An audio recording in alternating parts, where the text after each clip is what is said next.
नमस्कार, news for nation देख रहे हैं आप। मैं हूं आपके साथ रश्मि। दशहरा में श्रद्धालु इस बार पंडाल में मां दुर्गा की प्रतिमा के दर्शन तो कर पाएंगे, लेकिन मेले का लुत्फ नहीं उठा सकेंगे। आपको बताएं कि इस बार भी मेले लगाने से मनाही कर दी गई है, यानी कि पंडालों में मां दुर्गा की प्रतिमा तो लगाई जाएगी, लेकिन मेले का आयोजन नहीं किया जाएगा। इतना ही नहीं, कई तरह के दिशा निर्देश भी दिए गए हैं, जिसके तहत ही दशहरा जो है वो संपन्न कराया जाएगा। आपको बताएं कि जो कोरोना संक्रमण का खतरा है वो अभी टला नहीं है, और यही वजह है कि कई तरह के दिशा निर्देश जारी किए गए हैं। आपको बताएं कि पिछले बार भी कोरोना की वजह से दशहरा मेला नहीं लग पाया था, लोग मेले का लुत्फ नहीं उठा पाए थे, और इस बार भी कुछ ऐसा ही नजारा देखने को मिलेगा। ऐसे में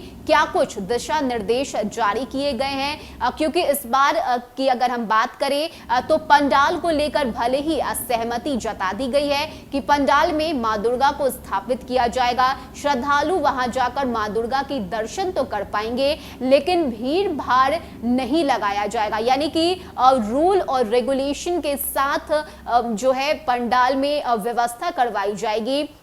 सैनिटाइजर की व्यवस्था रहेगी, मास्क लगाना जो है वो अनिवार्य रहेगा, और इन्हीं बातों का ख्याल रखते हुए लोग पंडाल में मां दुर्गा के दर्शन के लिए जा पाएंगे। लेकिन इस सब के बीच और क्या कुछ जानकारी है हमारे पास, किस तरह के दिशा निर्देश जारी किए गए हैं, इस खबर से जुड़ी सारी जानकारी देते हैं। बता दें कि डीएम ने लोगों से शांतिपूर्ण तरीके से दशहरा मनाने की अपील की है। सोमवार को डीएम डॉक्टर चंद्रशेखर सिंह की अध्यक्षता में वरीय अधिकारियों के साथ बैठक हुई, जिसमें दशहरा पूजा से संबंधित सभी बिंदुओं पर विचार किया गया है। ज्यादातर अधिकारियों को सुझाव दिया गया था कि कोरोना वायरस का खतरा अभी टला नहीं है, मेले में भीड़ हो जाती है, ऐसी स्थिति में संक्रमण बढ़ सकता है। बता दें कि दशहरा पर रावण वध एक महत्वपूर्ण कार्यक्रम होता है। अधिकारियों का सुझाव था कि इस बार रावण वध कार्यक्रम की अनुमति नहीं दी जाए, क्योंकि इसमें भी अधिक भीड़ होती है। कालिदास रंगालय में रावण वध कार्यक्रम छोटे पैमाने पर होगा, जिसकी लाइव वेव कास्टिंग की जाएगी। इसके अलावा जिले में कहीं भी रावण वध कार्यक्रम नहीं होगा। प्रशासन ने आतिशबाजी पर भी रोक लगा दी गई है। बता दें कि जिला प्रशासन ने प्रदूषण नियंत्रण बोर्ड और नेशनल ग्रीन ट्रिब्यूनल के निर्देशानुसार नदियों में मूर्ति के विसर्जन पर रोक लगा दी है। इसके लिए जिलाधिकारी ने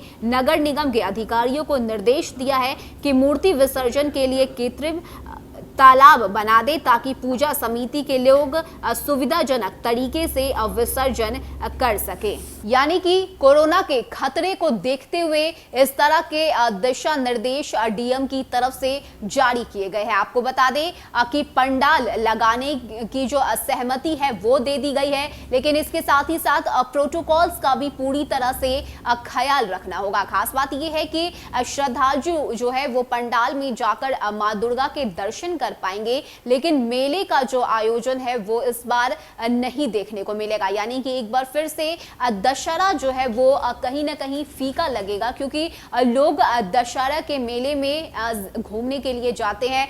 बच्चे जो है उनके चेहरे पर रौनक आती है जो वो दशहरा का मेला घूमते हैं, लेकिन इस बार भी ये रौनक जो है नहीं देखने को मिलेगी, और कोरोना की वजह से इस तरह के दिशा निर्देश जो है वो जारी किए गए हैं। लेकिन इसके साथ ही रावण वध पर भी मनाही कर दी गई है, यानी कि पटना में इस बार रावण वध कार्यक्रम का भी आयोजन नहीं होगा, और जिन जगहों पर पंडाल लगाए भी जाएंगे वहां पर शांतिपूर्ण तरीके से सारे कार्यक्रम जो है वो किए जाएंगे। लोगों से भी इस बात की अपील की जा रही है कि आप शांतिपूर्ण तरीके से और साथ ही साथ प्रोटोकॉल्स का पूरी तरह से ख्याल रखते हुए ही पंडाल में मां दुर्गा के दर्शन के लिए पहुंचे। यानी कि कोरोना का जो असर है वो इस बार के भी दशहरा पर देखने को मिलेगा, और यही वजह है कि इस तरह के दिशा निर्देश डीएम की तरफ से जारी किए गए हैं। फिलहाल इतना ही। ज्यादा अपडेट के लिए आप बने रहिए न्यूज फॉर नेशन के साथ। नमस्कार।